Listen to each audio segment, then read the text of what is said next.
Salam alaikum chers élèves, ravi de vous retrouver et merci de me recevoir chez vous. Alors, puisqu'on a assez introduit le chapitre stratégie jusqu'ici et que vous avez plus ou moins construit une idée sur la thématique, je vous propose dans cette 4e séance de faire le point sur la démarche de planification stratégique. Je vous propose donc 4 notions clés. La première, c'est la vision du futur, là où l'entreprise fixe ses objectifs stratégiques à long terme et qu'on appelle plan stratégique. La deuxième concerne le choix des moyens et la formulation des modes d'action permettant l'atteinte des objectifs fixés. Alors, cette étape, elle est nommée plan opérationnel. Ceci dit, il faut savoir que l'entreprise ne peut prendre aucune décision qui la projette vers le futur sans entamer une étude globale de la situation présente à travers une double analyse. La première consiste à s'interroger sur ses forces et ses faiblesses. Donc l'entreprise doit identifier ses différents points forts et points faibles. Cette étape, nommée diagnostic interne, pour la simple raison qu'elle se déroule à l'intérieur de l'entreprise. La deuxième analyse sera réalisée à l'extérieur de l'entreprise et lui permet de détecter les opportunités et les menaces de son environnement, micro et macro. Alors, les opportunités, ce sont des points positifs présents sur l'environnement et qui jouent en faveur de l'entreprise.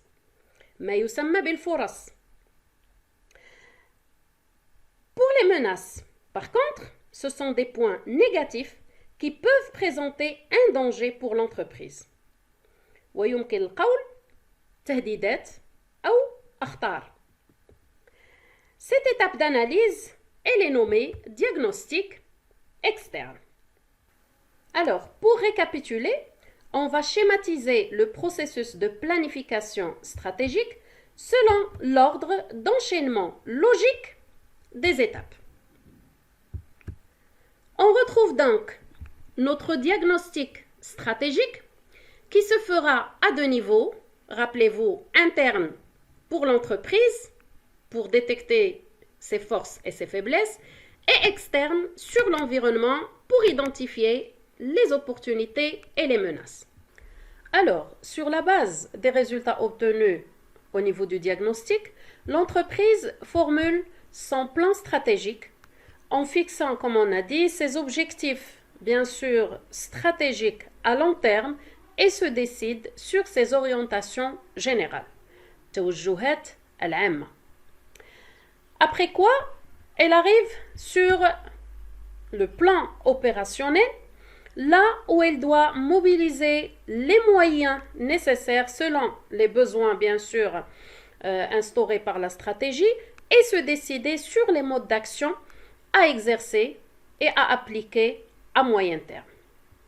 Ceci dit, avant la mise en œuvre de la stratégie, l'entreprise doit déterminer un plan budgétaire, budget qui veut dire misania, par une estimation financière du coût global de la stratégie et affectation, bien sûr, des ressources financières pour, bien sûr, le lancement de la stratégie à court terme, ce qui veut dire pour la première année.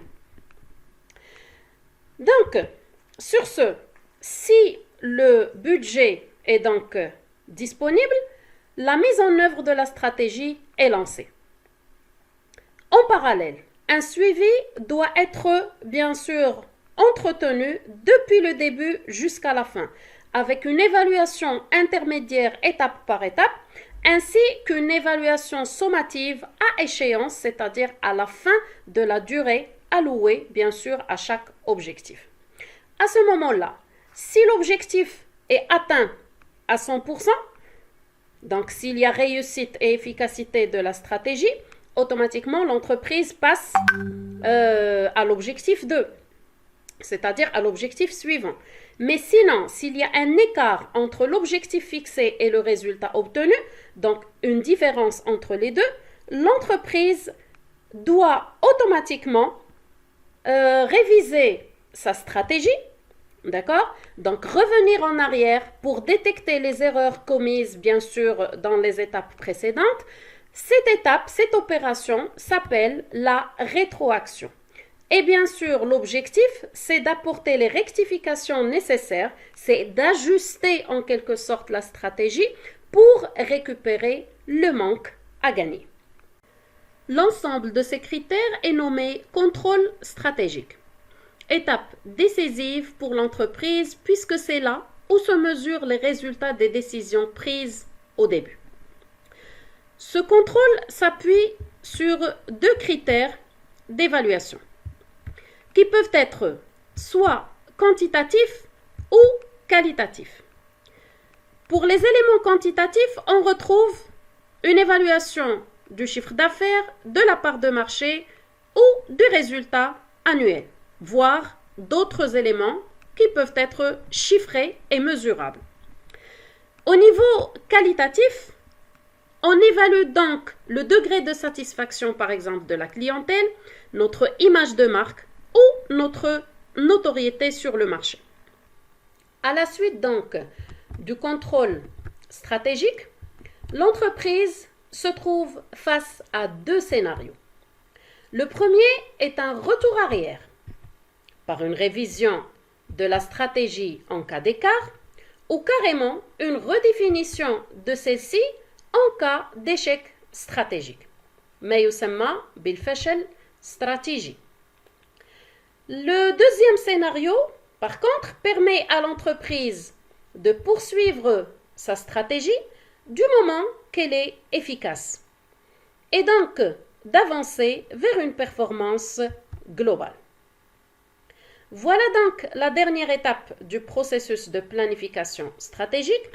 Je vous conseille de mémoriser l'ordre des étapes et les composants de chacune d'entre elles.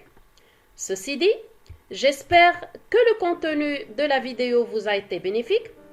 Si vous avez des questions, veuillez les noter dans les commentaires, j'y répondrai avec plaisir.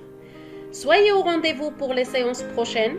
D'ici là, dumtum fi ri'ayatillah wa ila al-liqa.